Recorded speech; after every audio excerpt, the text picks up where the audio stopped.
विधान परिषदेमध्ये मतपुटी टाळण्यासाठी भाजपची विशेष खबरदारी। नागपुरातील भाजपचे नगरसेवक हे उद्यापासून गोवा ते मुंबई दौऱ्यावर असणार आहेत। मुंबईतील प्रशिक्षण शिबिरामध्ये नगरसेवक सहभागी होतील। प्रशिक्षणासाठी नगरसेवकांकडून 13,000 रुपये जमा करण्यात आले। विधान परिषद निवडणुकीमध्ये लाखो रुपयांच्या प्रलोभनांची चर्चा सुरू असतानाच भाजप नगरसेवकांनी स्ववर्गणी गोळा केली। 15 जून पासून प्रशिक्षण वर्गाला सुरुवात होणार आहे। नगरसेवकांच्या स्वखर्चातून मुंबईमध्ये 15 आणि 16 तारखेला प्रशिक्षण होईल। विरोधकांकडून भाजपवर घोडे बाजाराचे आरोप होत असताना पक्षाने आपल्या लोकप्रतिनिधींना संघटनात्मक दृष्ट्या बांधून ठेवण्यासाठी स्वखर्चाचा मार्ग उचलला। सविस्तर तपशील आपले प्रतिनिधी जितेंद्र शिंगाडे देतील। जितेंद्र,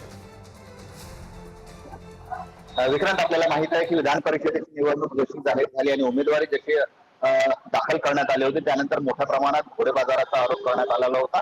आरोप प्रत्यारोप झाले, काही अनेकांनी उमेदवारी अर्ज मागेही घेतले। आता जो प्रतीक्षा आहे ती निवडणुकीची, आणि या प्रतीक्षेच्या वेळेस जर नागपूरचा विचार केला तर नागपूर स्थानिक स्वराज्य निवडणुकीमध्ये दोनच उमेदवार मध्ये हा सामना रंगणार आहे। एक आहेत भाजपचे डॉक्टर राजीव पोद्दार आणि दुसरे आहेत काँग्रेसचे अतुल लोंढे।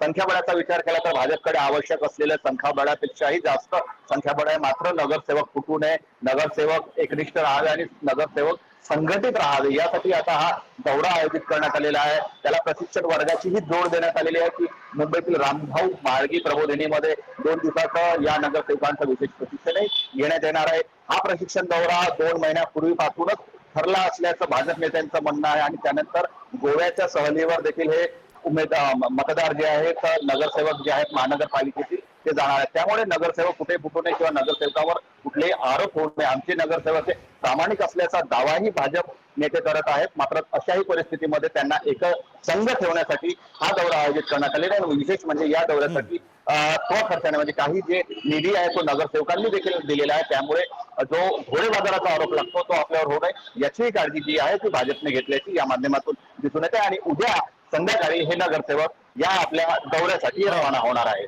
धन्यवाद जितेंद्र, तुम्ही दिलेल्या या सगळ्या सविस्तर माहितीसाठी।